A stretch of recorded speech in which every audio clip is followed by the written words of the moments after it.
What's up, everybody? Welcome back to Keith and Mike Watch Deep Space Nine. Today we are talking about Season 4, Episode 5, Rejoined. I'm very excited to talk about it. Mike, how you doing, buddy? Doing good, Keith. So excited to be here. So excited to talk about this groundbreaking episode so many years ago, present today. So very excited to have done the first stream of Mike Watches Deep Space Nine with some patrons who were able to join me on a Tuesday evening at 6 p.m., have some snacks, and watch the show. It was great to not be in the void by myself, mostly. So thanks. Excited to talk about it today. I mean, you know, we're all in the void by ourselves, that's really. fair. When it gets down to it, we're all in the void, buddy. However, so I'm a little sick today. So if I sound low energy, it's because he's not feeling great, okay? But he's going to get through the episode anyway. He's old and feeble. Keith is old and feeble, by I'm old and feeble. But honestly, I'm really excited to talk about this episode. It's one of those ones that I've been thinking about in preparation to this. And I think an interesting conversation about how this plays in 2023 as opposed to 1995. So really I think it's maybe a more interesting, necessary conversation then, a more nuanced conversation now. I've thoughts. Yeah, well, we're going to get into it. But before we do, we have to talk about last week's episode, Indiscretion, and give your viewer feedback about it. Joshua Cronin comes in with an 83, YouTube viewer 84, Worf's Bootshivs 88, Kevin Miles with a 90, and coming in with a super tip, which means we read your comments, Jason Moe says, at a sci-fi convention a few years ago, a Trek book author was doing a panel and telling the audience he'd been in the convention bathroom earlier that day, minding his business at the urinal, doing his thing, when the door opened and he heard two men walk into the bathroom. One took up residence a few urinals down, started talking to the other man, and the author suddenly heard the unmistakable voice of Mark Alimo at the other urinal, speaking to his security chaperone. At this realization, the author lost all ability to pee. I'm fairly sure I'd have a similar response, knowing that Gul Dukat was peeing not 10 feet away from me. 90 stem bolts for this episode. Very strong and steady performances. See what I did there? Mm-hmm. I added the steady part. Mm-hmm. From Jason Moe. Yeah, Mike, who is the most famous person you have peed next to? This is great. You ready for this? You can all use it. I'm gonna give it off to you. Kevin Bacon.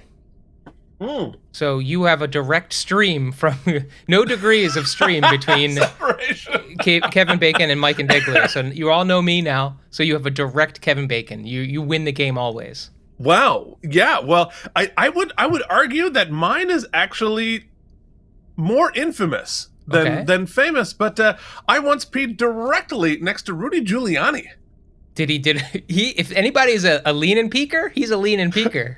He did not lean and peak that I'm aware of. Maybe he did the Bashir, which I'm hashtagging lean and leer. There's that scene this week where they're talking about everybody's watching us, and they cut to Bashir in an easy chair, just sitting, stroking his chin, staring at them. There's so much leering. The entire cast did it. Like, if you look, it is literally like one of those posters, you know, like the cast posters are like, hey. Yeah, that was like egregious leering. Unbelievable. Yeah, so there you go. All right, so that is not the only super thanks, which means we have more to read. I'm excited about it. Of course, Sans Deity comes in, as he does every week. If you want us to read yours, leave a super thanks. We're making tens of dollars a week.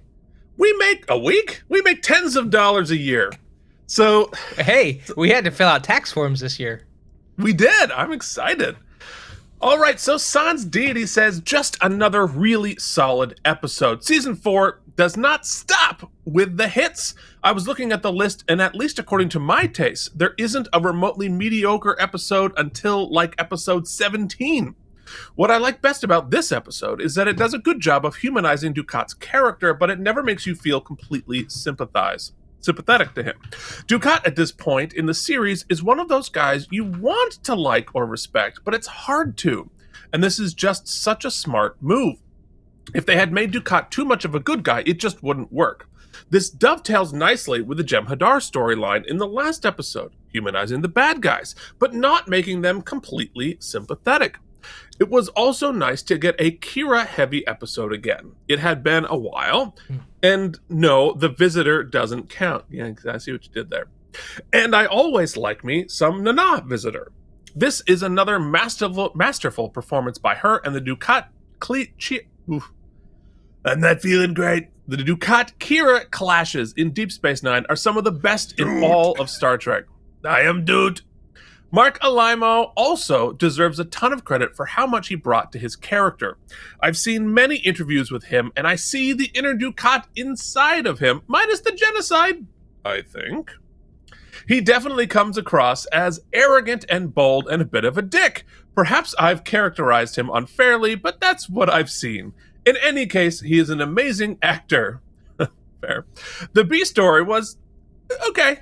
It felt a bit on the sitcom side for me, and I'm in the minority, I guess, when it comes that I'm not the biggest Cassidy Yates fan, although I loved Penny Johnson on 24. She was phenomenal on 24. It's funny, the design of Cassidy Yates, the whole vibe of her, and it's nothing to do with the actress, it just has to do with kind of the writing, the design, more so than all the other characters, and I can't explain it, Keith, I'm just going to throw it out there in regards to that comment, feels very 90s. The costuming, it just feels pulled from like a 90s sitcom. I will concede that. I also share that opinion. Yeah.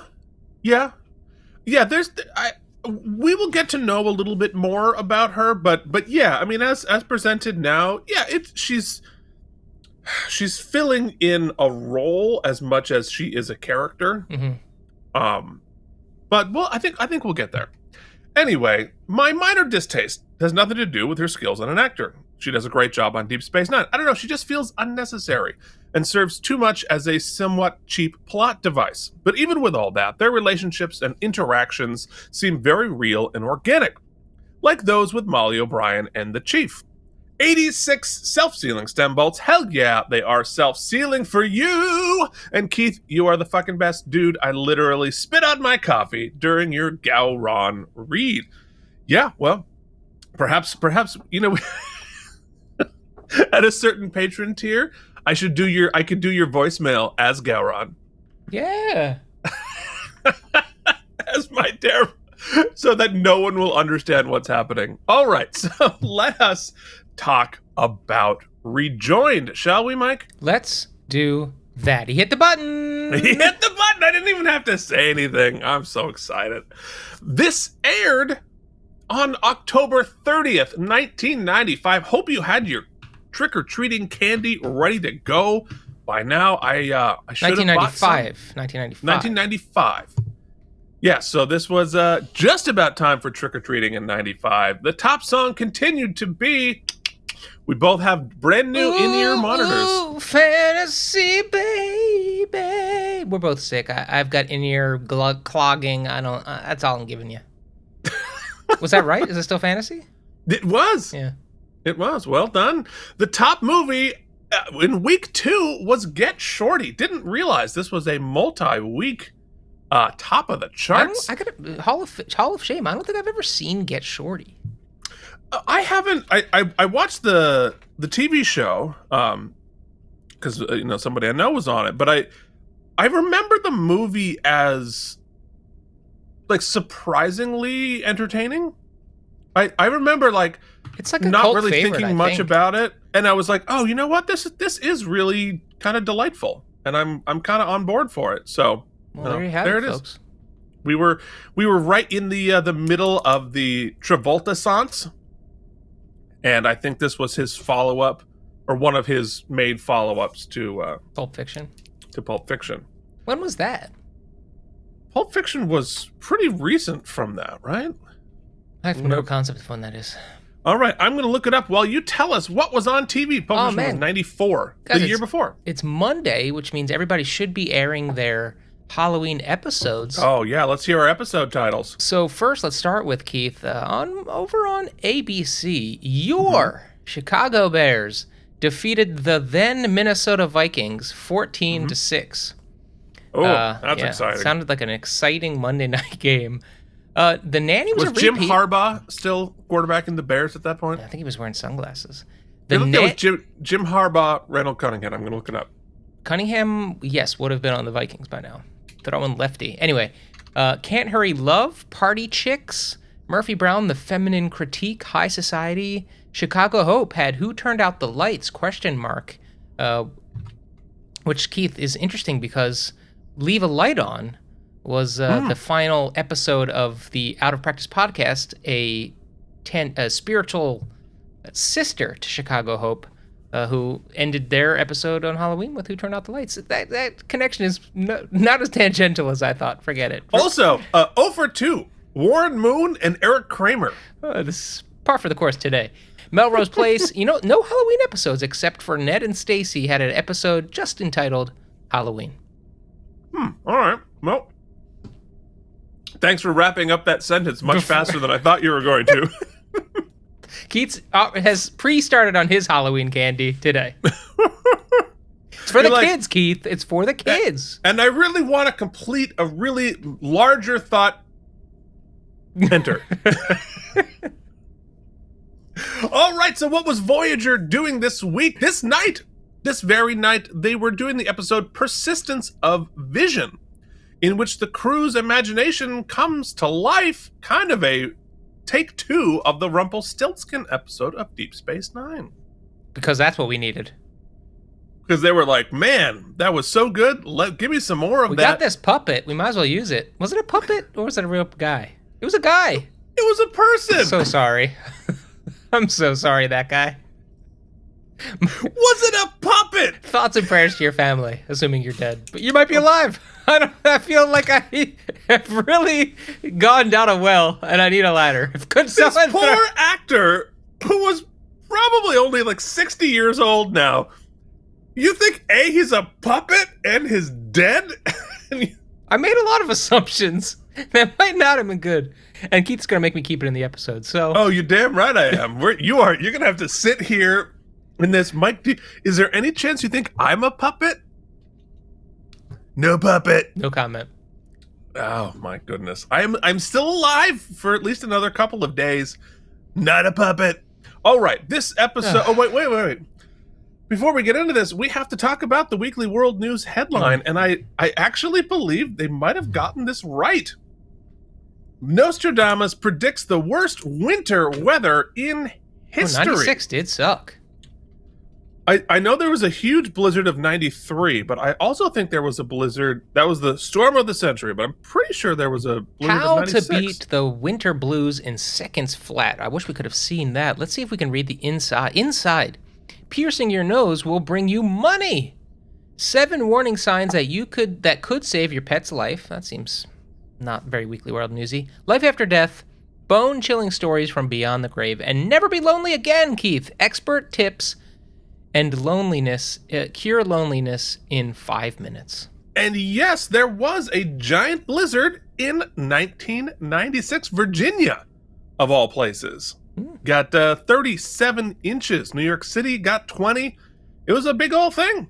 So, okay. Who knew? Apparently, this week it was not Nostradamus. That was your favorite joke of like 3 episodes. Come on. My Keith, what do you call a hen that counts its own eggs? Some might call it a mathema chicken.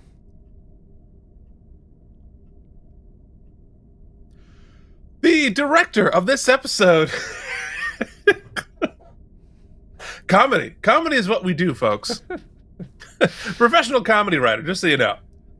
All right, so this episode was directed once again by Avery Brooks, who last directed Improbable Cause. And here we have a shot of him directing the episode, and you can see a little bit behind the scenes of the Defiant Bridge. Looking good. A couple of things that I think are interesting here. One, we could able to see the back lot of the studio, and obviously this is where the view screen would be if they swung it around. It is a bigger set than it looks like on camera. Yeah, I think it always looks a little smaller or claustrophobic because of just the aspect ratio, but yeah, it's a big lot. Yeah, I mean, it's always supposed to be. Well, and it's like the Enterprise D, like the set of the bridge is giant. And this is obviously a smaller bridge, but it's not that small. Because I would feel like it's like the size of my basement, but no, it's actually quite big.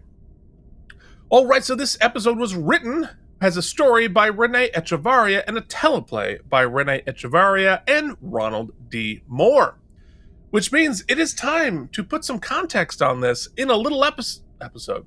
A little segment we call... Now Keith, waste your time. With what? With trivial trivia.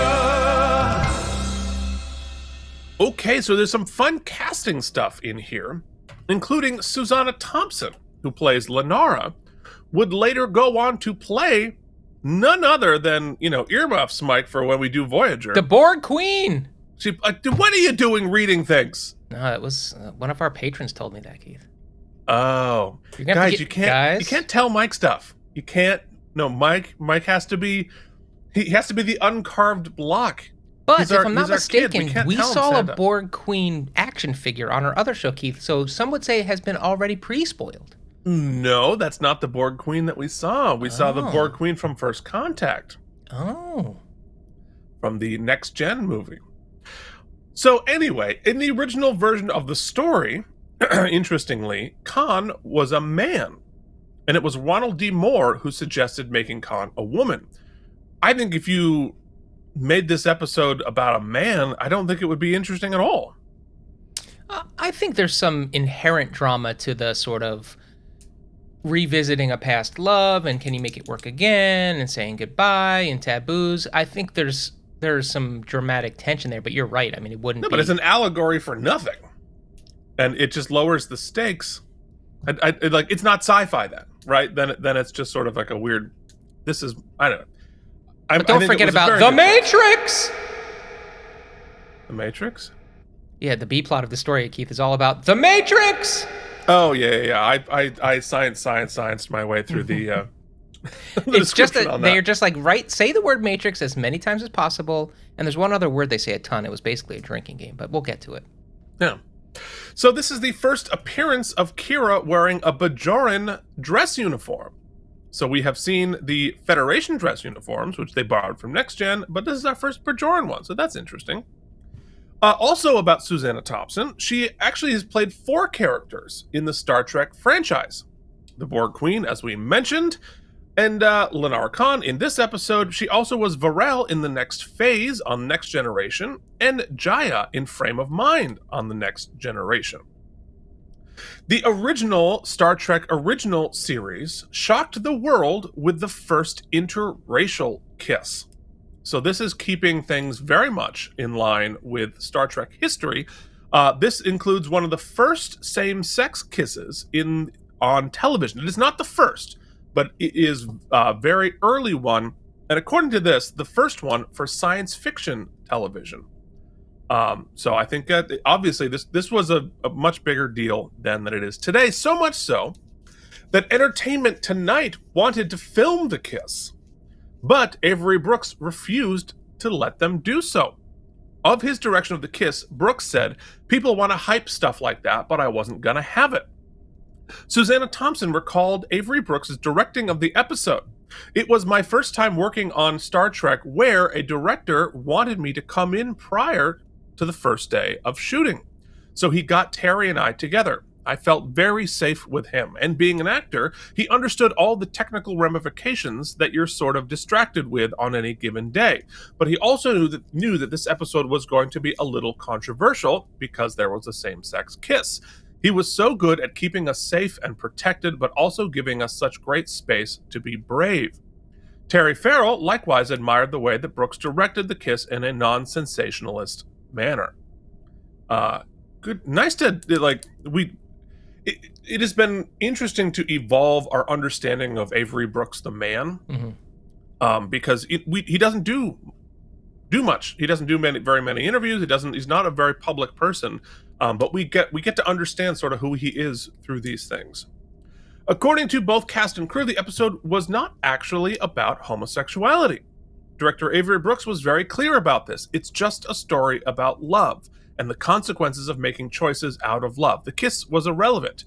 Just as clear was writer Rene Echevarria when he commented, "We could tell the story without ever talking about the fact that they were two women." Ronald E. Moore made a similar point. "It deals with homosexuality and sexual orientation and tolerance, but I'm very proud of the fact that nowhere in the episode does anyone even blink at the fact that these were two women. That's the part that sails by everyone on the show." Finally, Ira Stephen Bear pointed out, "We're not doing a show about lesbians, we're doing a show about trills." And I think that this is, we'll get into it, but the radical and contemporary part about this was nobody gave the tiniest crap in the storyline. On Deep Space Nine, it's not a thing. And that's what feels utterly contemporary. And looking at it, through today's eyes, real representation isn't about this is a very special episode. People just exist, and we allow them to exist. Yeah, I almost don't want to spoil it. Not spoil it. There's a beat here that I'm not sure what their intended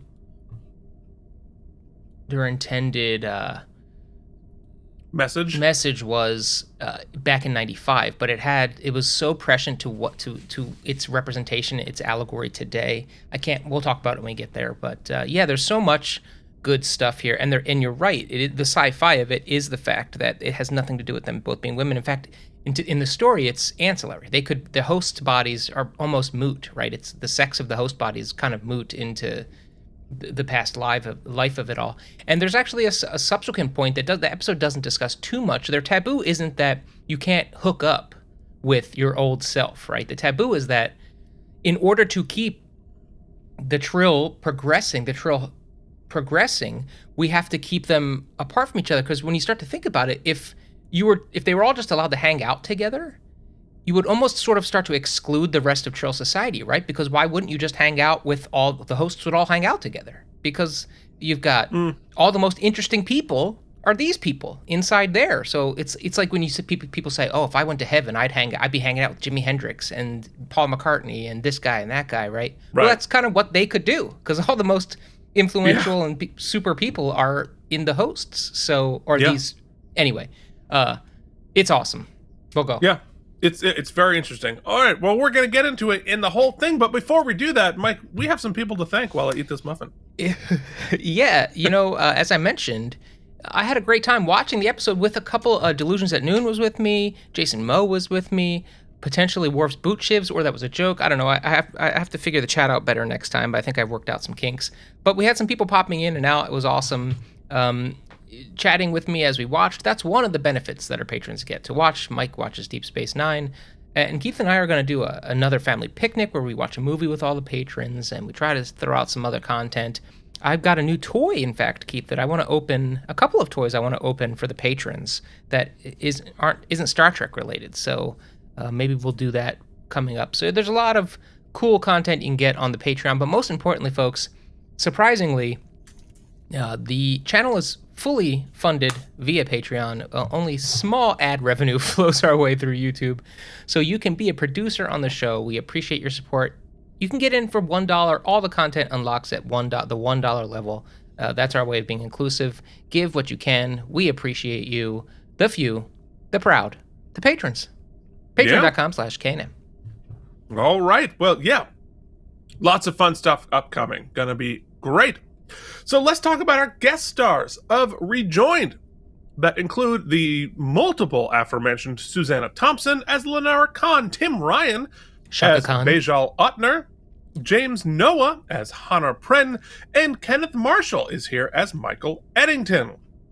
We keep working him in. He's still there. He's still kicking around. Let us go into our screening room, shall we?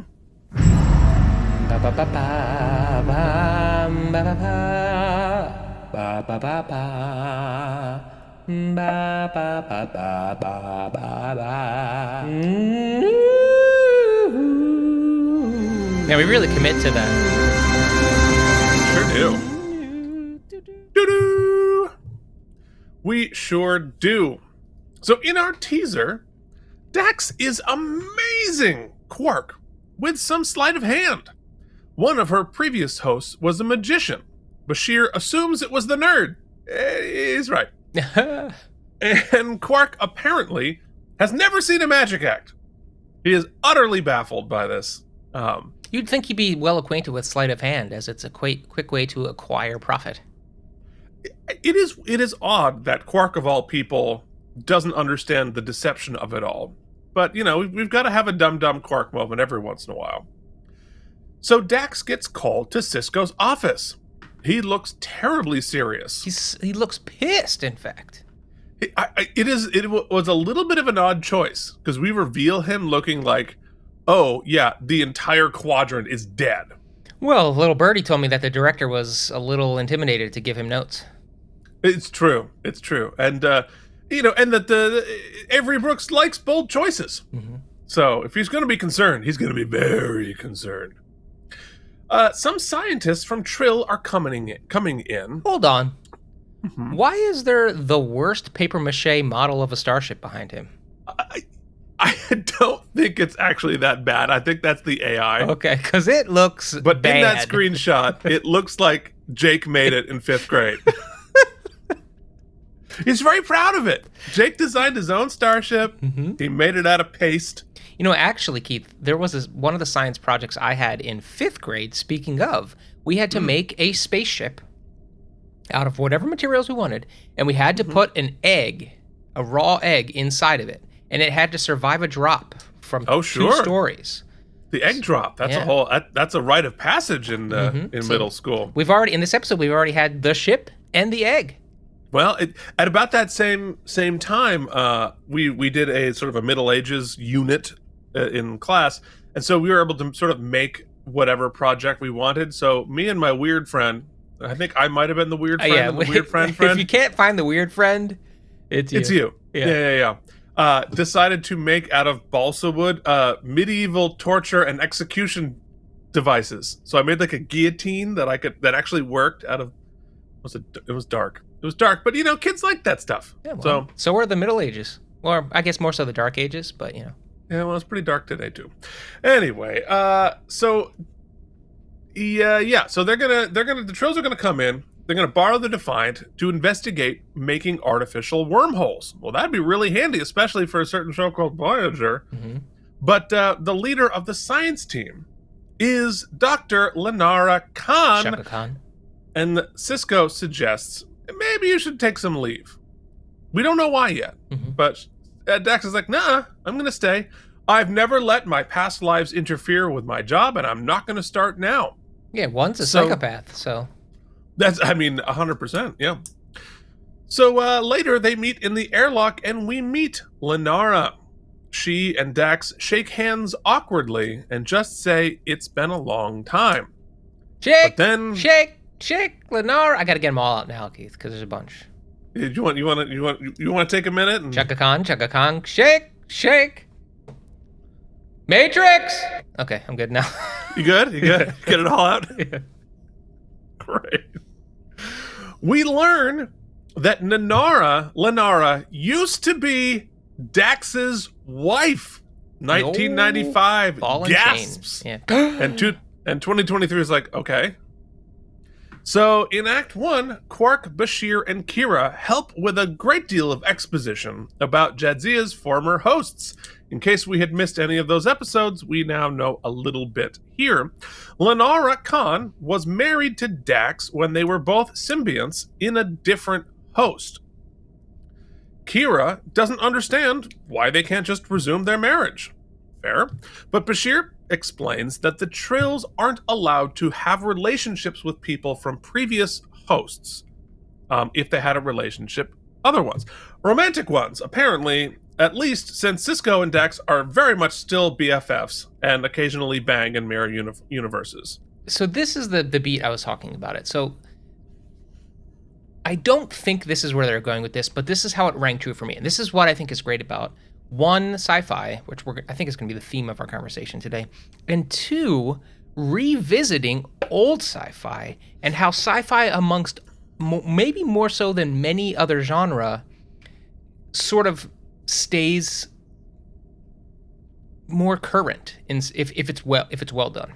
Mm-hmm. This beat here, which clearly the intended message of it is just, hey, if you didn't catch all those other Trill episodes, or you don't know too much about them, here's kind of like a lot of exposition dump. Very quick recap. To Dumb Quark to kind of give it to you, the audience. But for me, do you know what I heard? I heard many conversations I've had with people, white right type people, not like the far right, but you know, people. I shouldn't do that. Actually, I should be a little more compassionate. People who are struggling to understand gender fluidity, polyamory, more complex types of identification than just gay, straight, boy, girl, right? Right. And a lot of times they're Quark in this scenario, right? I don't get it. Explain it to me. That's crazy, right? And I saw the conversation and I was like, oh my God. It's sort of painting those people who are sort of purposefully ignorant or selectively ignorant as just sort of dumb Quark here. And they are the comedy beat, right? Because it's not, you ain't dumb. You're just choosing to not just hear the things you want to hear, the salacious bits. And I thought it was right. Cool. It's stubborn ignorance. It's willful ignorance. So it framed this whole beat, which totally was not its intended message, right? But it framed this whole beat and gave it meaning to me in 2023 amongst the context of the episode, which is dealing with themes that we're still very much dealing with. We did not solve this issue, so pretty awesome. No, and well, but I think you're right about the sustaining sci-fi. There's a universality to it that the particular issue we're struggling with might have changed, but there's a universality to people who want to be stuck 30 or 40 years in the past and people who want to keep moving forward. The subject changes, right? You know, the same people who are like, what's a they? Are the same people who are like, wait, why should different races be in the same school? Like, it's the same sort of it's the same type of thinking. It's just the topic continues changing. You either continue evolving or you don't. And you're that's why this episode specifically, because look in 95, maybe it was fine to be, maybe the controversy went as far as gay straight, right? That's 100%. And that's it. And oh wait, well, gay marriage was the Supreme Court gave it the thumbs up, and so we solved gay, right? And the truth is that it was never, and that's why people now are like, oh, that's not good enough. It's now they want there's bisexuality or gender fluidity or polyamory or all the different things. Well, that was always there. They just had to start at the first roadblock, right? And to get that, make it binary, and now we can split off to the full rainbow of what people are. And this episode sort of is able to encompass all of that because of the complexity of the Trill. Okay. Well, and that, you know, and the message here is that even those of us who are we believe on the right side of it now and might have been on the right side of it in 95. I mean, I was. I mean, like I certainly was like out there as a little 15-year-old gay rights advocate in 1995. Didn't understand half of the stuff that I do now. However, the lesson there is in 30 years, when we're even older farts, there's going to be stuff that comes up and we're like, what are you talking about? What the hell is that? That seems weird.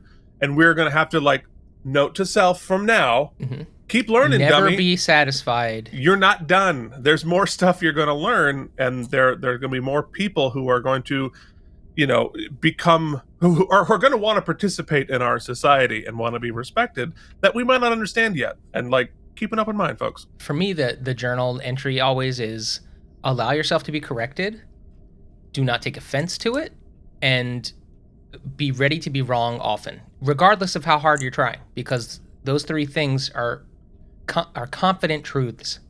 Yeah. Well, I mean, as I've said it many times, like the being open-minded and progressive, or however you want to describe that, it's not a destination. It's a journey. Like it is a way of thinking, not a thought that you have had. All right. Anyway,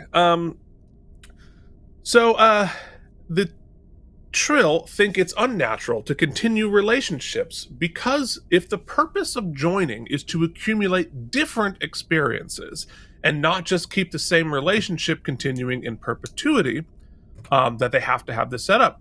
They're supposed to literally give up everyone, including parents, family, children, all of those relationships. Now, of course, there's some inconsistency here with, Cisco and Dax's relationship.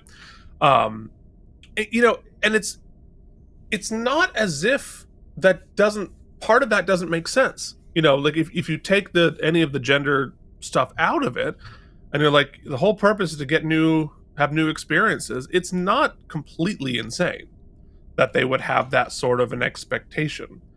The idea sounds great. I mean, there's some culty undertones to the excommunication process that takes place. Mm-hmm. But there's nobody ever said the Trill were perfect either. The Trill didn't have their. No, well, this is clearly the Trill have some more thoughts to do other than executing people for like wanting to hang out with their ex. Kira thinks it's all nonsense, but Bashir says the few that have reassociated. Bashir says the few that have reassociated have been exiled, marooning them from Trill from new hosts, and thus it's a death sentence to the Trill. Later, Cisco picks up Dax. Some would call a death sentence, Keith? What's that? People who swear their allegiance to each other till death do us part. I mean, that's by definition what what marriage is, right? Isn't it monogamous marriage is the religious marriage is basically you're together with this person until you both go off. No more new hosts. You're free to have experiences together, but no new hosts until you're dead. Oh my God, 90s comedy persona, Mike. What's the deal with marriage? You talk to my wife, hey. What is that? What in the Mike is like 1995. He's got like the little skinny tie is out there. So take my wife, please. No, my point is that if to look at that, that's framing it negatively, but like there's something beautiful about that, isn't there? Should they? Yes. In the end of Mike, this episode, a death sentence is framing it negatively. No, that was my big joke at my wedding. They were like, I was like, the only thing I take objection with is to say for all eternity. I was like, at death, I think we allow ourselves to reassess. That's all. I'll just live the life with you, but then when we die, let's see what's going on out there. I want to fly. I want to spread my angel wings. My point is, give a man enough rope. If the denouement of this episode was they decide to stay on Deep Space Nine and live out their days together as a couple, that would have been beautiful. Yeah. Just not really conducive to like good episodic television, but it's not the point I'm making. Yeah.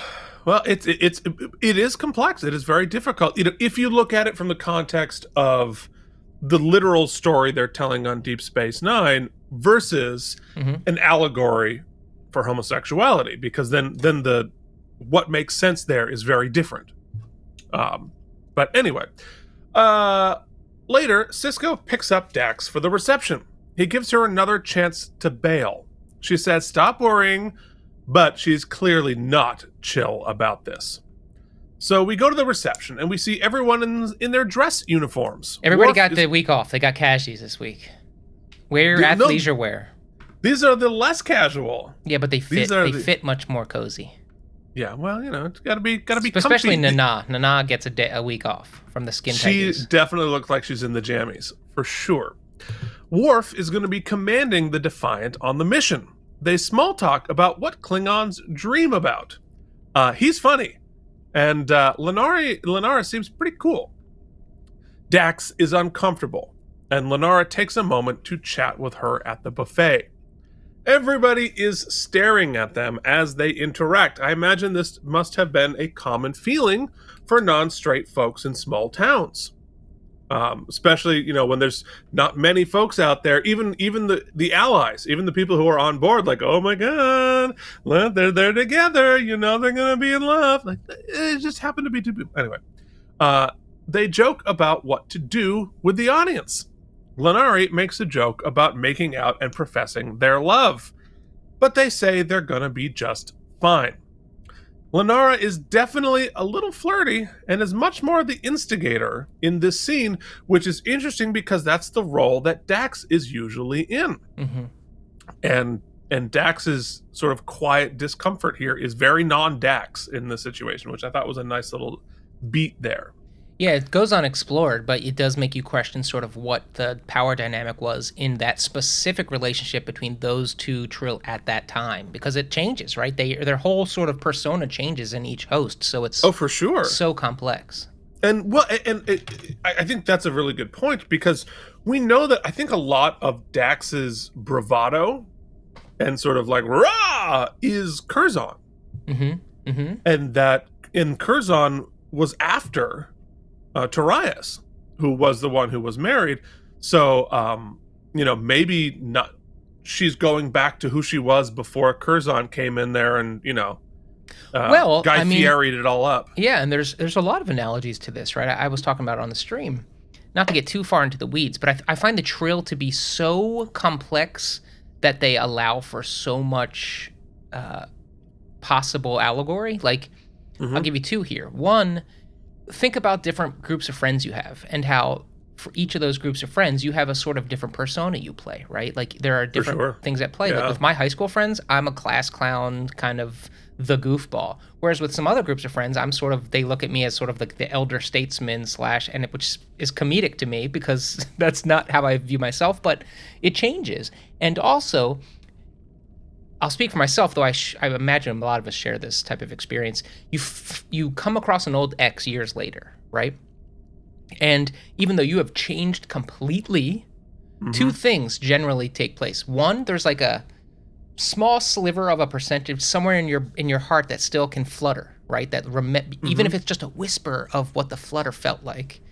And B, parts of you, that power dynamic you had, starts to kind of reshape, and you find yourself behaving or speaking in ways that you were no longer that way. So all of those things can exist here, and the Trill kind of represented. I think it's really cool that this episode brings all that to mind. Like, it was kind of going back to our high school reunion. Ish, yeah. Right, and it's. I think that's a really good way of putting that, because we really do. We play such different roles with different people, and people who knew you at different points in their lives, they see you completely different. The big joke at my last reunion, actually, now that you mention it, was, so like growing up, my crush was always this girl, Jen, right? Not CEO Jen, but Jen T, I'll call her. And you had a type. Yeah, she was like my Winnie Cooper, right? We never dated. It always was like, it never worked out that way. It was just like ships passing the night from like preschool through high school. And at the last reunion, we were chatting, and like we were having some drinks. We were like just catching up on life and all kinds of stuff. And yet, I mean, when we're grown people, we're both married. She's got kids. Like, there was nothing like that. Right. But everybody around us was looking and watching, like, oh my God, Mike and Jen are chatting. Like, what's that all about? And like, you were talking to Jen? I was like, yeah, we're grown up people. But very similar, like, there's always that sort of audience, right? No, we need to move forward, but but my version of that, my Winnie Cooper, right? Always like madly in love with her since like 4th grade all the way through.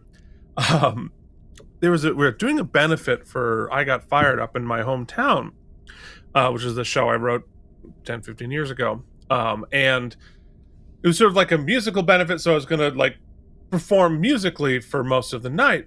But I came in sick as a dog, could barely sing anything. And so I'm have to like, and like we had the space for like 3 hours. And so I had to like, what am I gonna do? And so I basically just start kind of just doing improv stand-up. And my crush was there with her mom, and because we lived right down the road, so they all came to the band. It was so great. And so like I went on like a 15-20 minute riff explaining how, and I'd never ever told her in my life that I had been crushing on her for like 15 years. I'm like, all right, I got to confess something. And like went into this long riff about how I realized I was straight because of this girl's bra strap. It's like, I saw her bra strap and I'm like, I'm straight. And did this whole thing in front of her. She's like pregnant with her like 4th kid there. She's like her whole life. She's like, this wasn't weird until now. Now it's really weird. Actually, she was, I'm sure, she's incredibly gracious. Yeah. But it was so funny. But yeah, I mean, we all have that. It was really and it also bears to mind, to pull us back to this, Yeah, no, completely. There's lost. also you have to leave for the element, and we'll deal with it later in the episode, that like maybe these two versions of the Trill dig each other. Like it doesn't have to just be based on what they had previously, right? Even though they do discuss that as well. Could be all of the above. Well, they mentioned later in the episode that the two of them are maybe even more compatible than the two that were married, because they're both scientists, they're both into the same things. Like that, it's too bad they were already married at some point, because they might have had a great relationship today. So the Trill, I think we established the Trill taboo is a little effed up. Although maybe it has its goals aren't as pejorative as maybe the application is. Well, right. It's the objective of the taboo, right, is much less arbitrary and pointless than the taboo that they're doing an analogy for. Mm-hmm. Right? There's actually a purpose to what they're doing, as opposed to like being against two same-sex people being in love has absolutely no purpose. Anyway, so in Act 2, Jesus, we gotta get moving. It's all right, Keith. People like the podcast. It's cool. Here we go.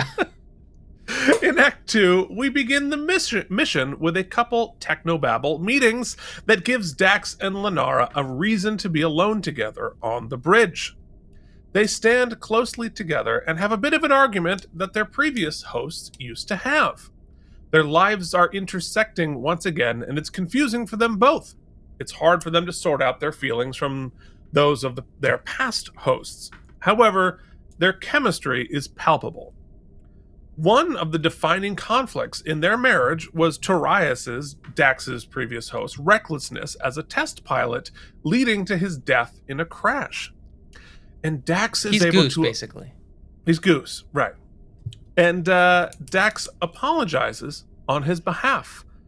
What a crazy opportunity for closure. I mean, I understand post-marriage closure because I'm living it right now, but imagine post-death closure. Pretty cool. Yeah, it was called another 90s jam, Ghost. Ghost. Although it's better to do it in a hot person relationship. These two just so lucky that they both ended up in hot bodies. Because imagine Dax is like, oh, and then like in walks me. Hi! It'd be more in walks Whoopi Goldberg, because that's the movie Ghost. Hey, Whoopi Goldberg is an attractive lady. Not saying she's not, but when you're looking for Patrick Swayze and you get Whoopi, it's probably not your cup of tea, is what I'm saying. We'll see.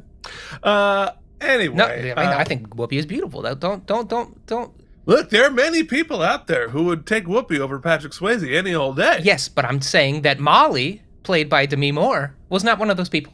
All right? Okay, fine, whatever. Anyway, I thought it was a really fascinating scene and a very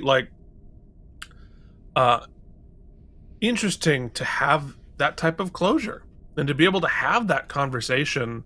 And again, in my own life, at the end of a marriage, it was like we can actually talk openly about, hey, that thing that I had to be sort of coy about, we can actually talk about it and get real closure. So that I resonated really well as a great opportunity. Yeah, and don't you think? And I wonder, because we don't dissect it too much, that would be encouraged by the Trill experiment, yes, because it would help advance that particular closure, so you can move on in a different direction, for sure. Yeah, you would think that. That's a good point. That's a really good point. Anyway, I guess they're maybe they don't. No, it seems like all interaction, with the exception of if you're just forced upon because of work. I guess work is the great equalizer, Keith. It turns out for the Trill. Yeah, I guess. I mean, it's a little inconsistent. Obviously, we're sort of shoehorning in this taboo for this episode, but anyway, perhaps the argument against getting this closure is exactly what happens next, because Dax is like, "You want to go out to dinner?" Yeah, full on asks her out with her and Julian. Yeah. Let's bring Julian. It's a date. Bashir must suffer. How dare you flirt with him for seasons and then say, wingman me with my ex, and I'll pay you back by kissing you almost on the mouth. That's exactly what happens. Poor Bashir. So Dax, of course, has to force Bashir to chaperone her on the date. And the date goes great, but of course, Bashir is ignored and bored. Dax and Lenara reminisce about the past and catch up, and we discover, like I mentioned before, that they have much more in common now as scientists than they ever did when they were married. Bashir gets called away. You have to imagine they read them together, right, for this audition process? Because their chemistry makes this episode. Their chemistry is, it 100% does. Their chemistry is phenomenal here. I wonder if they did a chemistry test. I hope they did. They must have. I will say that I find, and I'll talk about this later, I found some of the dialogue pretty schlocky in this episode. I didn't think the writing was super strong in some parts, but, I mean, they sell it, just chemistry alone sells a lot of it. Chemistry and performance here is huge. I'll talk more about it later, but like, I think I wrote down twice in this description, I think this is Terry's best work of the series so far. Yeah. I think it's great. It's a great Dax story because we're so used to her using her Dax, her beauty and her sensuality, and I think Terry in her career and life, I would assume, was often battling people who were giving her attention in certain ways that was potentially probably just non how do I say it? Perv based.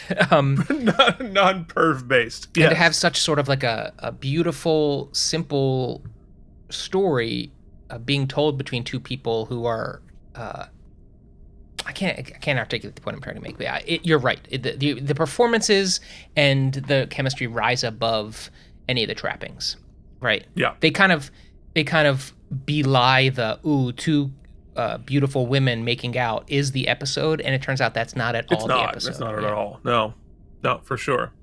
Well, and that was by intent. Mm-hmm. You know, Avery Brooks was like very clear, like this is not about a kiss between two hot ladies. This is a completely different story, and executes it. So, Lenara, it would have been ultimately hypocritical to kind of market it based on that, right? Like, and have them do that interview or have them do that.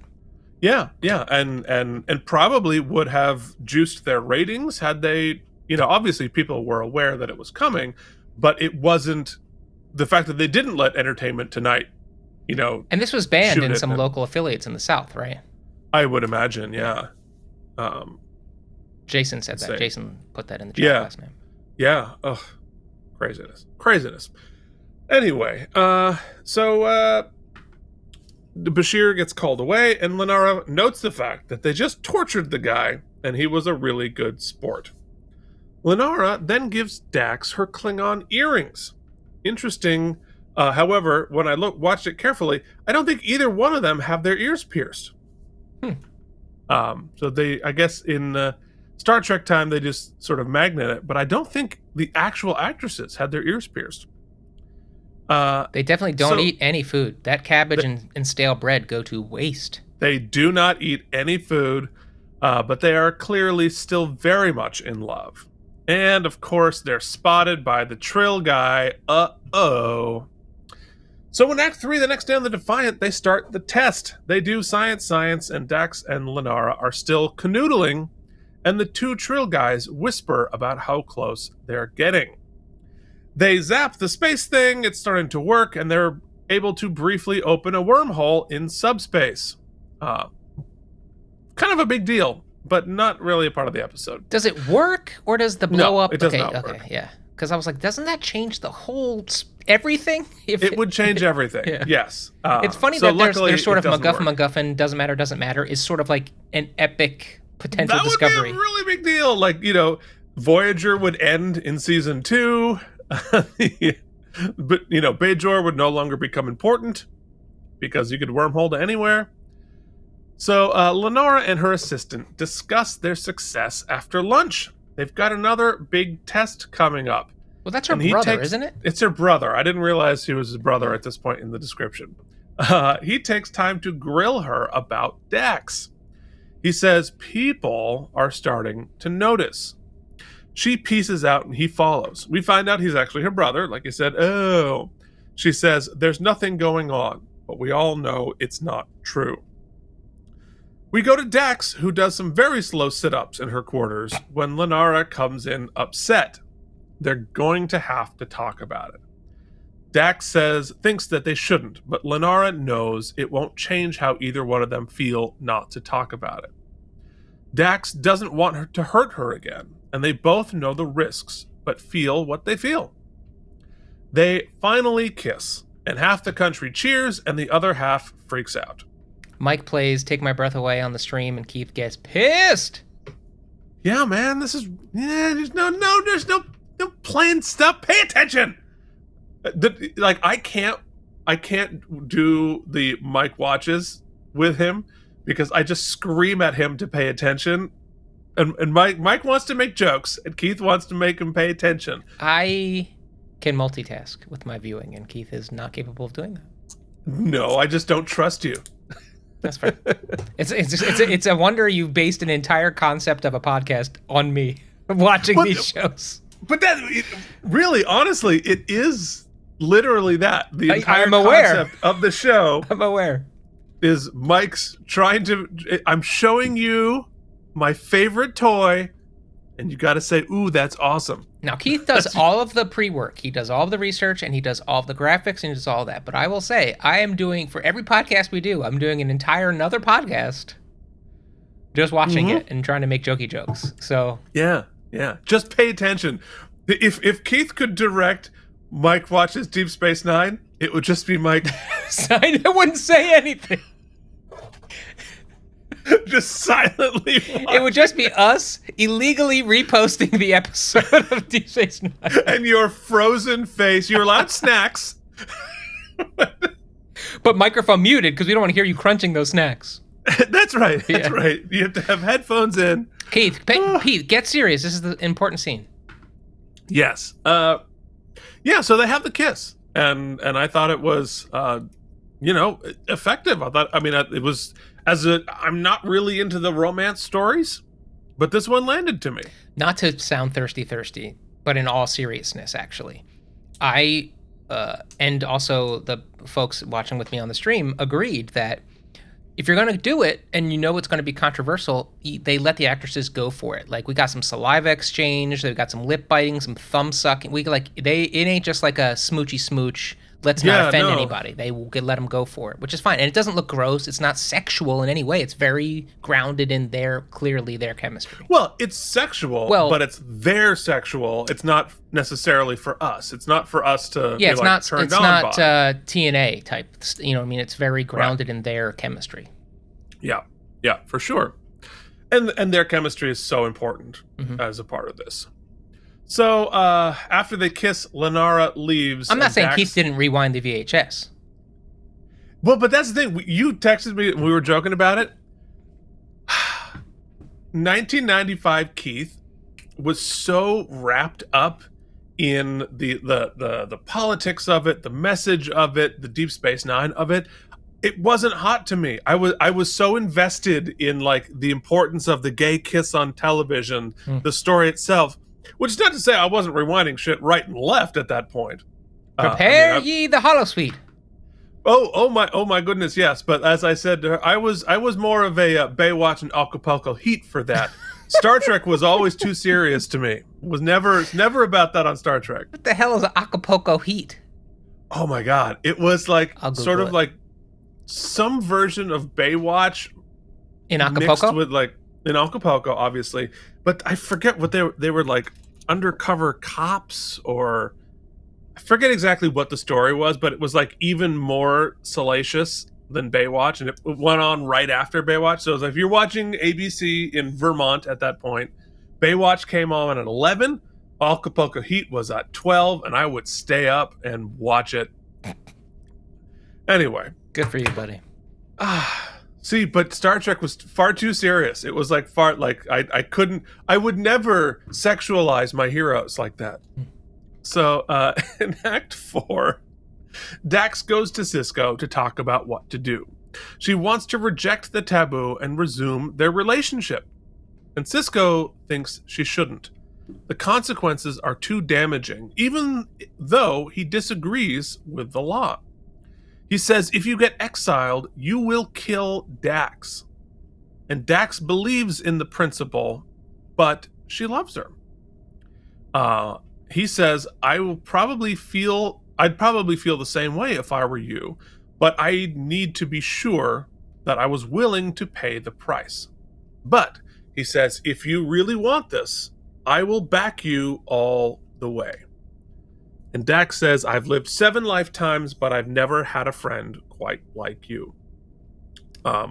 Yeah. Fantastic scene. Incredible scene. And such a great exploration of what friendship is. Everybody in their life needs certain types of friends, right? And the true ones are the ones that'll tell you what's up when it's up. You know what I mean? Yeah. Like, you're being an idiot. You're being an idiot, and you need to think about this. But if you truly want it, I'll be an idiot right with you, right? You need those people in your life that'll, like, A, disagree with you and stand by you, but also let you know why they disagree with you. And I don't even know if Ben truly disagrees with, or I think he just knows that it's his point. Somebody has to present her with what's up here. Because I think down deep, he sort of, like he said, he'd be into it. If not into it, but he would be completely supportive if they wanted to be together. No, I think for him, it's just about the consequences. It has nothing to do with, he wouldn't want them to be in love. Like, and I think he makes it kind of clear, like, I don't agree with this taboo. I don't agree with this law. But somebody needs to say, like, the law exists, whether or not it is just, and you need to be aware of that. And I think it brings into stark relief that, like, just sort of the insanity of the concept of love, right? That many times, oftentimes, almost all the times, it flies in the face of all of the goals and things you are going for, right? Like, it oftentimes is silly, stupid, and non-conducive to the straight path of least resistance in your life towards your goals, right? That's what love is. That's the paradox of it, and it's shown here very well. Yeah, well, I mean, that's your biological imperative of survival of the species. Like, we love because we need to love. So on the Defiant, they begin a big test. They zap space again, the wormhole opens, they launch a probe through, but it blows up, and the Defiant gets nailed. And there's a big plasma leak in the engine room where Lenara is trapped. Dax goes to rescue her. There's a giant green fire, and Lenara is down in the engineering room. So Eddington says we need to vent it all into space, including Lenara. He's like, yeah, just blow her out into space, whatever. But Dax says, let me try a force field first, which is really kind of cool. She puts a force field on an angle over the plasma fire and walks across it, which I don't think I've ever seen on Star Trek before. I thought it was a pretty effective, cool visual and an idea, a concept I'd never seen. I thought it was very creative as the typical in peril, quick rescue, which we've seen a million times. I thought the force field element of it made it interesting to me, just as a cool concept. So I don't think it overcomes how quickly they were ready to just, like, blow her off the ship. But I guess there was a ticking clock. There's a ticking clock, and Eddington is like, he's a security guy. Yeah, that's fair.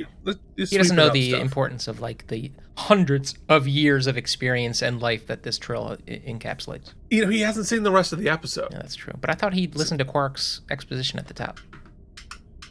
Was Eddington wasn't there? No, that was Bashir. I'm joking. It was a joke. Forget it. Oh, okay. All right. Just make some tea. All right. So she pulls Lenara into another room while Eddington pieces out. And he's like, whatever, just vent it into space. Like, good luck with that. That's 100% what happened. He didn't want to be Deadington. Yep, there it is. Anyway, she's rescued, and they say they never want to leave each other again. In Act 5, Lenara and her brother drink tea as she recovers. Dax comes in. Her brother thanks Dax, and Dax basically says, yeah, we're dating now. And her brother acknowledges and leaves. It seems like her and her brother might have had a similar conversation that Dax and Sisko had. They discuss what's next. Dax asks her to stay on the station with her. Taboos be damned. Lenara's brother apparently tried to talk her out of doing that. And Dax says, everyone is trying to look out for us and protect us from ourselves. But in the end, all that matters is how we feel and what we do with it. Because we're the ones who have to live with the consequences. Lenara says, I can't deal with the consequences. I want to be with you, but I can't. And she says, I just need some more time. I can come back at any point. But Dax knows if she leaves, she won't come back. So basically, she's going to get on the shuttle or not. So yeah, that ultimatum makes a lot of sense. But, something you said to me just like a scene ago, Keith, rings true here. I mean, I'm not defending anything, but I'm saying, you said that love is, you brought up the point of love and reproduction, the furtherance of life in our species being the prime objective, basically, right?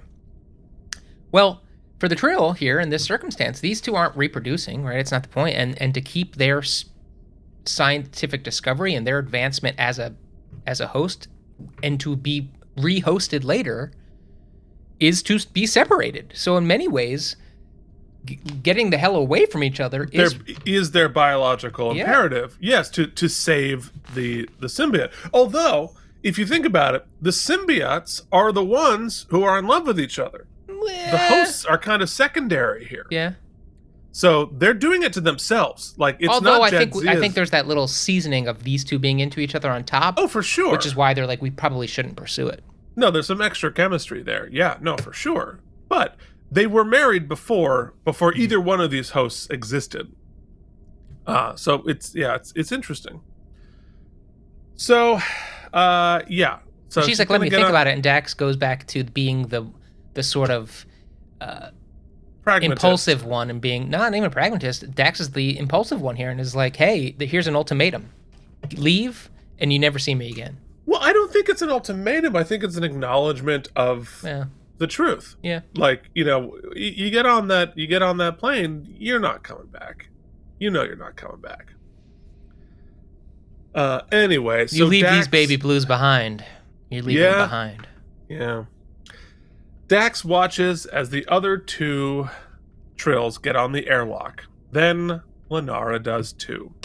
They look at each other one last time, and Lenara gets on the shuttle. And because I have a heart and I'm not making jokes, I literally let a tear out because this scene got me. It's funny. I mean, I also felt the same way, but I also kept thinking to myself, is Worf ever going to say anything?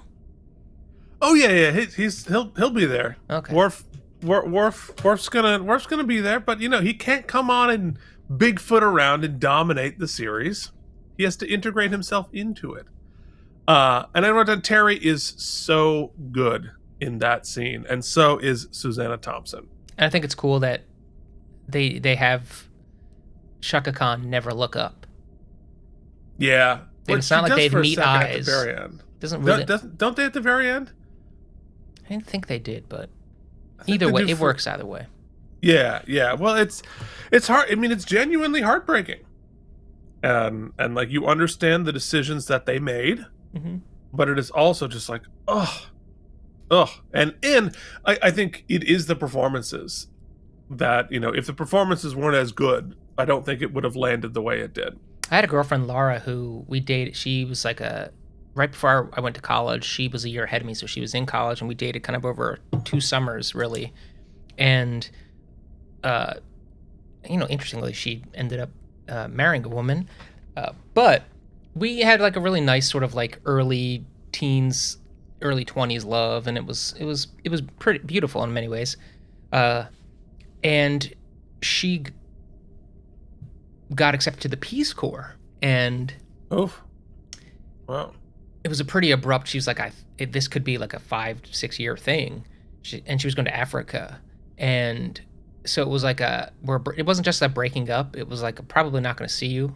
Like, I'm breaking up with you, and I'm not going to see you probably. And it ended up not working out, but different thing. And I was going off to college. She didn't end up staying in the Peace Corps. Her life took a different turn, but she's fine. Everybody, she's well. But the point of the story is, a couple of days ago, I saw like a post from my high school about a reunion coming up, because my 25th anniversary reunion will be next year, so hers was this year, and it was her at the high school with having the reunion.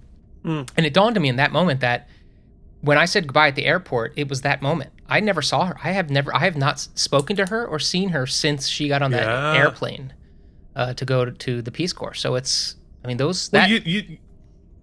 you never know. I mean, unless it's death, there is a last time that you see everybody in your life. Yeah.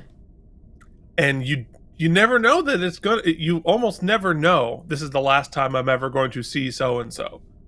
And there are people in our lives who we were friends with, who we didn't like break up with. We didn't like, I'm mad at you, I don't ever want to see you again. You just, there's a pretty decent chance I'm never going to see this person who I used to hang out with all the time ever again. And it's just a happenstance thing. So pick up the phone, everybody. Yeah. Yeah. Well, we need to pick up the AlamarEmmys.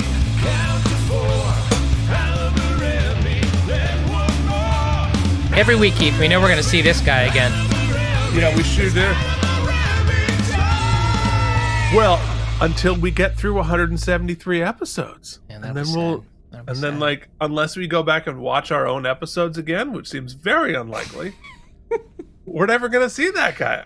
Somebody commented on your Jimmy the Grunt video from the last season of Out of Practice, and they just said, how come this has no views? And I said, buddy, you better look. There are hundreds of that podcast that have no views.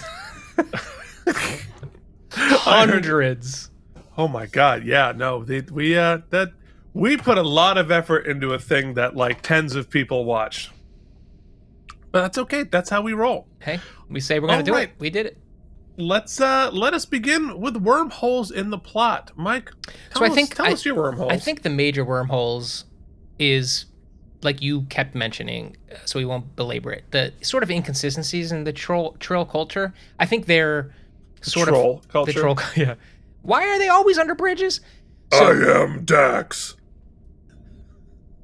Oh, that's it. I ruined it. Anyway, dude. So timing is everything. Their guiding principles, their North Stars, are pretty consistent, but who they're allowed to interact with and when, and like who can they be friends with and not, it seems a little consistent. But,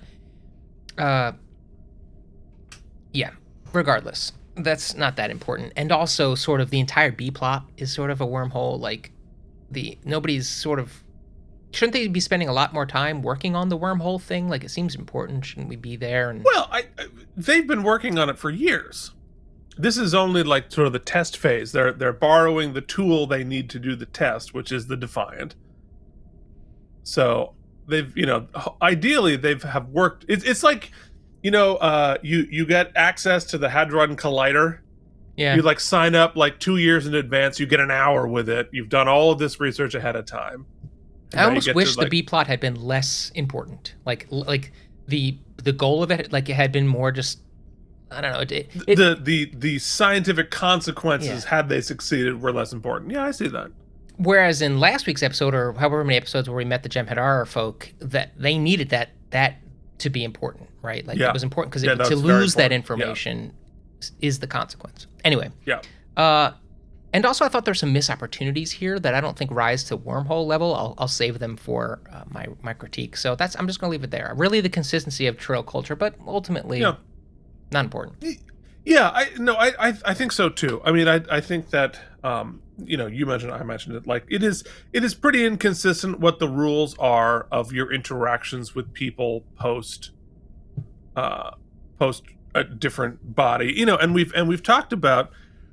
In the episode Dax, right? Are you responsible for the behavior of your previous hosts? And the argument there was yes, in some levels, but also you're not allowed to continue. So it is inconsistent. Now, are we as species inconsistent as well? Yeah, you're damn right. And especially with this, it's a taboo, not necessarily a law. So it's hard to say, but yes, it is weird that like we can't even like look at each other, but like we're hanging out chummy with Cisco all day long. Also, there was a sort of inconsistency, and maybe not. It's hard to when it comes to affairs of the heart, Keith. Things are weird. People act weird. Sure do. It does seem from the beginning, from that first buffet scene, that Shaka Khan is the aggressor, for lack of a better term, the one who's like clearly putting out all the feels and the signals, and then is the same one to be like, we can't, and just like give it all up. Well, but I see that. I have definitely been in that situation where like somebody's like flirty with me, and then like, oh wait, no, I want to do the flirty flirt, but I don't want to like, do the thing. I know, but it seems weird just from like a structural standpoint to me to have the big scene be the I almost lost you again, I'll never lose you again scene. Because they both have that epiphany in that moment, and then it's like, oh, this made me realize we got to peace out. Yes, although I think that perhaps the fact that Lenara was flirty flirt and Dax was kind of nervous about it says that Dax might have been feeling it more on the surface than Lenara was sort of being casual about it because she didn't think that the feelings were like really that strong, where Dax was like, oh, I'm actually feeling this, we can't play with fire here. So there might have been a little bit of denial on Lenara's part. That's sort of like, we can flirt, whatever. I don't want this. All right, let's talk best moment. Yeah. I'll let you talk about the chemistry of the two performers and their performances. I'm going to actually go with, for me, the scene with Ben, because one thing that, just for the sake of being different as all, the one thing Deep Space Nine does so much better than like a lot of shows, man, even shows that are about friendships, like Friends, all of their personal relationships with each other end up kind of being the same, right? Right. The same basic friendship. It's just that you just swap out different characters. We're here, there are so many different unique types of friendship being explored and developed. The relationship and friendship between Kira and Odo, with like the when there's a friendship but one person has feelings the other person doesn't know about or reciprocate. The friendship between Bashir and the bromance between Bashir and O'Brien, which is developing in a very unique way. The relationship Bashir and Dax. Garrick and Bashir versus Garrick and Odo, all very unique, specific friendships. And the one between we're highlighting here is Ben and Dax, which is both this lifelong friendship, right, with the old man, but also this new friendship. It's and two different friendships happening at the same time, which offers all types of ways for us, the viewer, to latch on to moments that we appreciate. And here, like I had spoken to you earlier, I've been the guy and I've had that moment in certain friendships where somebody's been like, look, you need to consider this a different way. Not necessarily telling you what you should do. I'll support you either way, but like you're not looking at it surgically and you need to. And that is such a unique thing to see on TV. And so I'm going to highlight that moment, and they both obviously nail it. And the passion with Avery Brooks, which Avery Brooks delivers that in this episode is specific. So you can talk about the other thing. Yeah, I mean, I think that's a really good point. And I think like I was saying it in Way of the Warrior, like it's a series of friendship duets. And that is kind of what this whole series is about in a lot of ways. And for me, like the obvious is like, oh, it's the groundbreaking kiss, right? And I don't think that's what it is for me. I mean, yes, obviously, in terms of representation, it was a very important thing, and I know that for many people, that was an important moment in their lives. If they were also 15 at that point, and discovering these pieces of themselves, like I can't even imagine how important something like that was. And so in terms of its importance, in the same way as the first interracial kiss on the original series, right? And all those networks in the South wanting to ban the show, and and for other people it was very important to see that represented. So like it's important, right? And great. And I thought really well done. But for me, my best moment was, as I mentioned before, them having closure from their marriage and talking about Tarius's death and Tarius being able to apologize for the specifics of their marriage that he was always, oh, you're always catastrophizing. Oh, you're always nervous about stuff. There's no, like you're always so scared of everything. Well, as it turns out, yeah, I died in a ball of flame. So you were right to be scared. And I was being reckless. And to be able to have a moment like that, I think is very, very special. And I think that it is a, and perhaps it's because it's tied to my own life, right? Being able to, not after death, but like, it is a separate and distinct type of communication and relationship that you can have post something. Where whether it's a posted job or post a relationship or post a whatever, where you can like, it's running into your boss from 20 years ago, you can finally like, oh my god, let's talk for real about it, what it was like working there, or what it was like being in that marriage, where the stakes are taken off, right? The fights no longer matter. You're not trying to keep something together that didn't that didn't work, so you can just be honest. And you can, and when you remove those stakes, when you remove the I'm trying to keep my job, or I'm trying to stay in a relationship or whatever, not only can you be more honest, but you also, a lot of the anxiety, the anger, the sadness, whatever, it goes away because you're not trying to hold something together. And so you end up having more compassion for each other, you have more honesty, you have more, and you can like see each other's humanity much more than you are trying to defend something you're trying to defend yourself, you're trying to hold something together, you're trying to whatever. I think that was just such a, I don't know, that scene really resonated with me because it's a little bit what my life is like right now. And I thought that was really, really well done. Well, to that point, also, don't forget the fact that you can come to a decision that I still love you, but yes, it makes more sense for reasons, whatever they may be, to go in these different directions. That's right. Yeah. That's right. And like the thing that, the thing that we thought wasn't the thing that we thought, but there's still something beautiful here. And I just thought that was a beautiful moment that had there. Let's throw out some stem bolts, shall we? You get some stem bolts. Hell yeah, they are self-sealing. Here are some stem bolts for you. I think it's important to start, before I even get into the adjudication process, with highlighting something you just said. Representation is important, and though you and I think, love this episode for all of the things outside of the kiss. Just to reiterate the kiss, right? Even in 2023, because I won't even say how I know this person, but I've been with this person in public when a same-sex couple was canoodling on the street and then they kissed, and I remember that person saying, I don't have a problem with that. I just don't want to have to see it. Those are the words. And so that's the least common denominator here, folks. Like, that is where people still are in a lot of ways.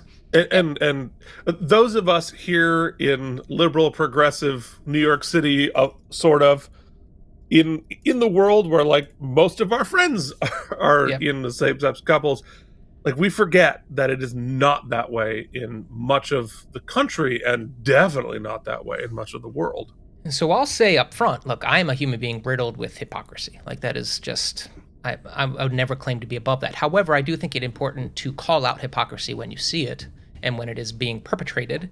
And no better way than to do this, right? There's no reason then that these two women, these two actresses shouldn't kiss to tell this story. And I think that fact shoving it in their face was in a story that wasn't about that, and not publicizing it was like chef's kiss. So I understand why it's groundbreaking, and it's crazy that it still is today. You could probably find plenty of places that might not air this on rerun. You know what I mean? Yeah. I don't know that for a fact, but it wouldn't shock me, is what I'm saying. But there are plenty of people still uncomfortable with it. Yeah. And I think we're going to spend a lot of time talking about how great the message is here, and I will be part of that. So this just captures relationships, captures closure of relationships, captures not just taboo and bigotry, but it even gives it the benefit of the doubt in this case, right? The taboo that the Trills feel that is standing in for a really kind of evil and dark bigotry in our society, Yeah. whereas theirs isn't even that bad, right? Like its goals are more lofty, right? Right. There's There is a purpose behind there's it. a scientific and a growth a growth mindset to it, and yet it works just as equally. And I think they thread the needle so well here. I think the chemistry is just amazing. I think, and Keith, we had the conversation already, so I won't belabor a lot of the points about my feelings towards how it even allowed itself to be a broader conversation in today's, because today it's not just gay straight, right? There's a much more nuanced conversation to be had about sexual identity, gender identity, all of the above, and how maybe at the end of the day, we shouldn't be adjudicating anybody's anything, right? Let people be what they got to be. And yet the constant eyeballs on their relationship, the constant, everybody has an opinion. The brother, the other scientist, the doctor guy, the ship, O'Brien, Kira, Quark, everybody, even though they might be accepting, even Ben, like, but everybody's got an opinion, right? And maybe our opinion, unless asked for, isn't important, and nor or any of us the arbiter of what other people should or shouldn't be doing when it comes to that situation. And it does all of that in a sci-fi trapping with a really compelling, kind of beautiful love story with some heartbreak at the end in pathos, which is very Deep Space Nine. Yeah. Here then are my nits to pick. They let themselves down in a couple of ways, and I'm going to just be blunt about one of them. I think the brother character, I think that how a relative interacts with a person who is dealing with a taboo or in part of a taboo, especially if we're going to make the direct analogy to like a gay person, a homosexual person, or any person coming out, a queer person coming out, is really interesting as well. And there is some real storytelling potential there, and they kind of blow it. I think it's kind of blown off, and I don't think that actor is particularly strong in the role, but that being said, the writing's not particularly great either. And so it's kind of you kind of hit a wall with it, and you don't really get any nuance to the story there, which I think lets it down a little bit.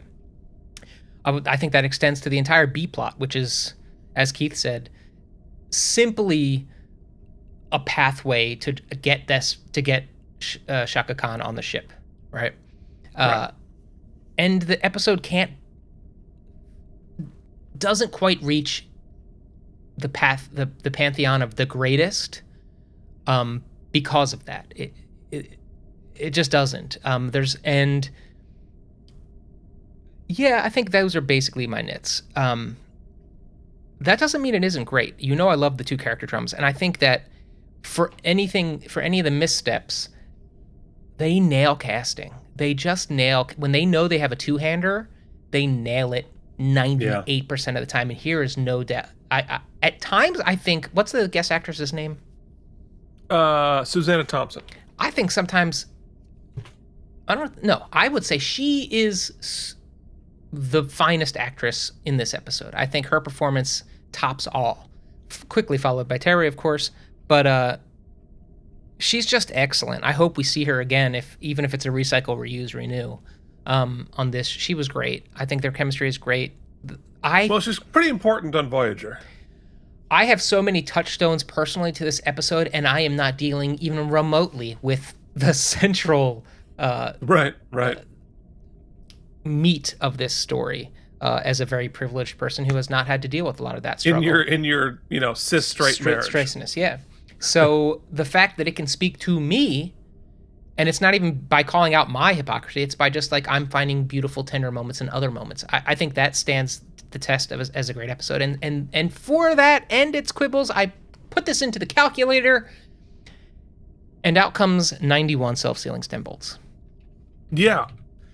Well, I think that, we've said a great deal about this episode already. I would just sort of close with the idea of one of the things that Star Trek has always done and been and is important for is radical normalization. Well said. And, start with the original series, right? To have people of different races on the bridge together as equals, just doing their freaking job, right?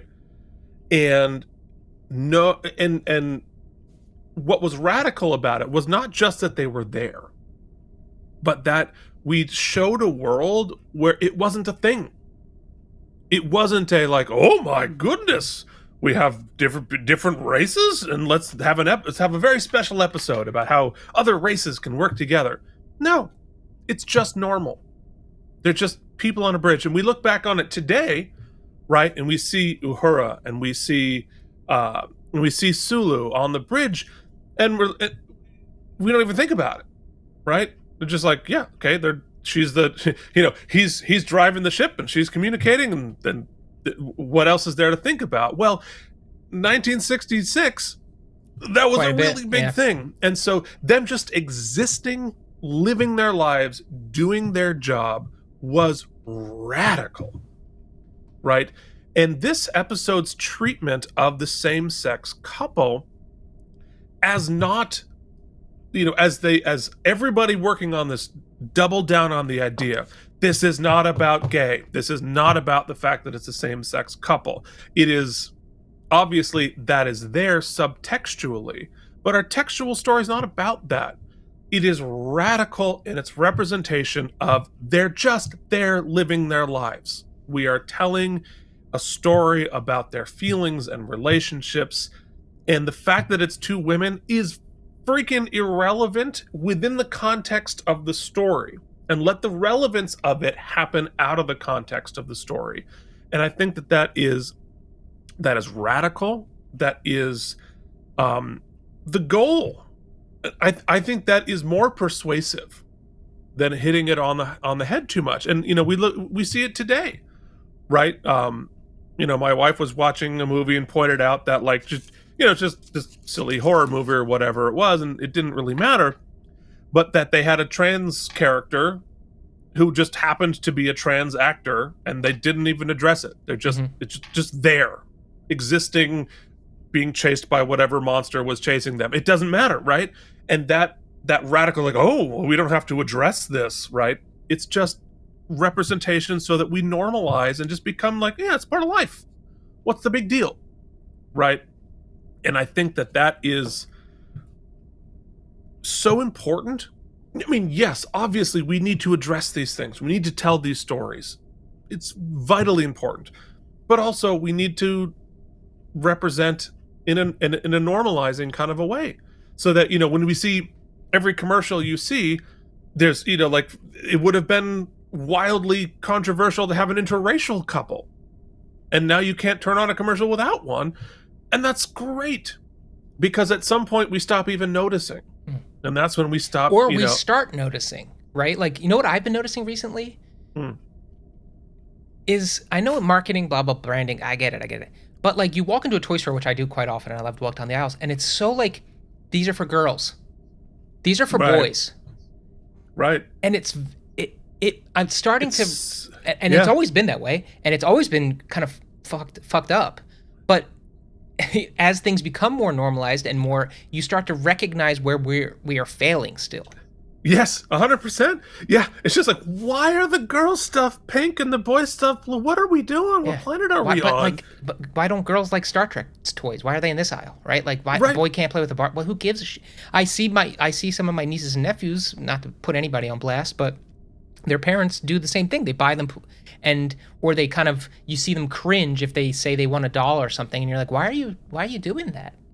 Yeah. Well, and that's the thing. Like, I went to go visit my friend with their 5-year-old daughter, and I just bought her what I would have wanted when I was 5, and that's an RC car. Yeah, spoiler alert. God damn, did she have fun driving that around? If they're under 4, just get them pie sheets, pots and pans, things that are shiny and make noise. Don't even buy toys. That's a waste of your money.